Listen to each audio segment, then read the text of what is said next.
sont pas intelligents. Alhamdulillahi Rabbil Alamin, thumma salatu wa salamu ala rasulillahi wa ba'd. Franchement, nous allons tout voir avec les islamophobes. Aujourd'hui, nous avons affaire à un chrétien pasteur autoproclamé Gédéon ou Gépigeon. Il va inventer un verset qui n'existe nulle part dans le Coran, afin de prétendre diviniser Jésus-Christ alayhi salam, que nous allons refuter non seulement par le Coran et par sa propre Bible. Alors, c'est parti. Écoutez ce passage. Philippiens 2, 5 à 6, Corinthiens 3, le verset 17. Colossiens 3, 17, Philippiens 2, 5 à 6. Ayez en vous les sentiments qui étaient en Jésus-Christ. Les sentiments qui étaient en Jésus-Christ. Lequel Existant en forme de Dieu. Existant en forme de Dieu. Actes chapitre 4, le verset 12. Vas-y frère. N'a point regardé. N'a point regardé. Comme il pourra arracher. Comme il pourra arracher. D'être égal avec Dieu. D'être égal avec Dieu. Mais c'est dépouillé lui-même. La Bible dit Dieu s'est dépouillé lui-même. En prenant une forme de serviteur. En prenant une forme de serviteur. Devenant semblable aux hommes. Il s'est rendu semblable au... Il n'est pas un être humain simple. C'est pourquoi il y a des débats dans lesquels je ne veux pas que vous vous fatiguez. Il y a des gens qui disent que Jésus-Christ n'est pas Dieu. Or, dans le document, il a dit que tout homme est pécheur et qu'il y a un seul être qui est pur, ce être là c'est Dieu.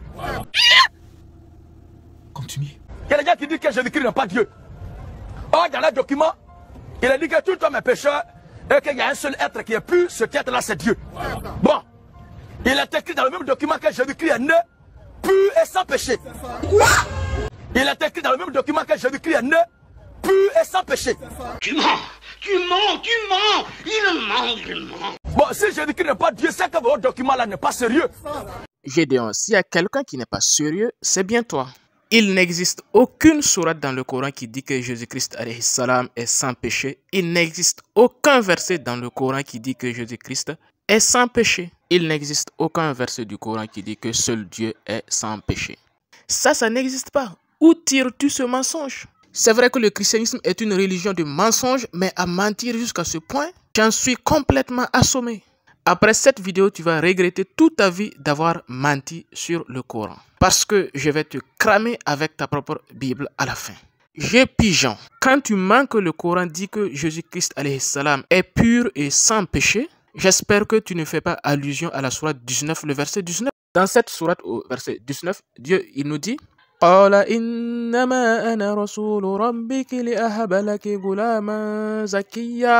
Traduction, je suis en fait un messager de ton Seigneur pour te faire don d'un fils pur. Gulaman Zakiya. Jésus-Christ est appelé un fils pur tout simplement parce que l'enfant ne viendra pas au monde par une union illicite, c'est-à-dire qu'il ne viendra pas au monde par le biais de la fornication, par le biais d'une union illégale, et non pas que cet enfant sera sans péché.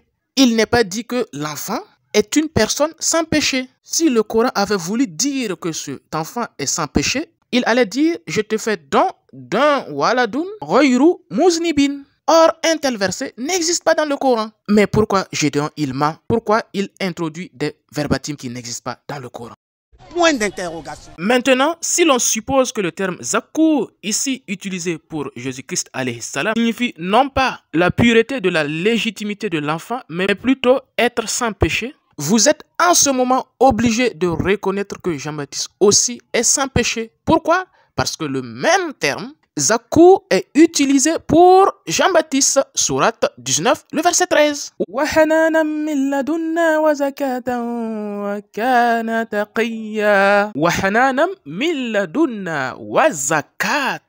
Le même terme Zakou est utilisé pour Jean-Baptiste. En d'autres termes, si Jésus-Christ est appelé Zakou, et vous dites que ça signifie sans péché, vous serez obligé aussi de reconnaître que Jean-Baptiste aussi est sans péché. Voilà des gens, par ignorance, qui passent leur temps à diviniser les prophètes. Le terme Zakou ne signifie pas sans péché. Ou bien Jean-Baptiste, il est aussi Dieu selon vous, selon votre doctrine? Point d'interrogation. En conclusion, selon Gédéon, Jésus-Christ n'est plus uniquement le Père, mais Jésus-Christ est devenu maintenant le Père et Jean-Baptiste aussi est devenu le Père. Donc, selon Gédéon, Jésus-Christ égale Jean-Baptiste égale le Père. Parce que ces deux enfants sont des enfants purs selon le Coran. Mais oui, c'est clair. Je crois que vous avez saisi le niveau intellectuel du pasteur Nulard Gédéon. Son faux Saint-Esprit n'étant pas capable de lire l'arabe, ne savait pas que ce n'est pas Jésus seul qui est appelé pur dans le Coran. C'est l'inconscience qui fait ça. Vous n'avez pas fait quoi, c'est vous qui l'avez diffusé. C'est un manque aussi d'intelligence. C'est logique. Mais Gédéon, t'as oublié de dire à ton public que Jésus-Christ, selon la Bible, est un enfant impur. Luc 2, verset 22. Donc, si tu veux vraiment un Jésus-Christ pur, il faut venir à l'islam. Sinon, ta Bible elle-même contredit ta doctrine. Ta Bible dit dans Luc 2, le verset 22, ton Dieu là, il est impur. Gédéon, retrouve-nous à la mosquée si tu veux un Jésus-Christ pur. Parce que ton Jésus-Christ de la Bible est impur. Mais oui, c'est clair. Si Jésus-Christ n'est pas Dieu, c'est que votre document là n'est pas sérieux. Parce que le seul être qui est sans péché pur, d'après vous-même, c'est Dieu lui seul. Maintenant, Jésus-Christ naît par le souffle du Saint-Esprit et il est pur et sans péché. Nous avons vu que Gédéon est un grand menteur et un grand ignorant, car il n'existe aucun verset qui dit que Dieu est le seul être sans péché. Et il n'existe aucun verset aussi qui dit que Jésus-Christ est sans péché. Et tiens-toi bien, Gédéon, on va prouver que tu n'es même pas intelligent. Regarde, même s'il existait un verset qui disait que seul Dieu est pur et que Jésus-Christ est aussi pur, cela ne pourra jamais faire de Jésus-Christ Dieu. Pourquoi? Regarde comment on va te laver avec ta propre Bible. Nous allons aller doucement, doucement, doucement, doucement. Je ne vais pas parler vite, je vais faire doucement. Doucement, là, ça va vous faire mal longtemps. Doucement. Alléluia.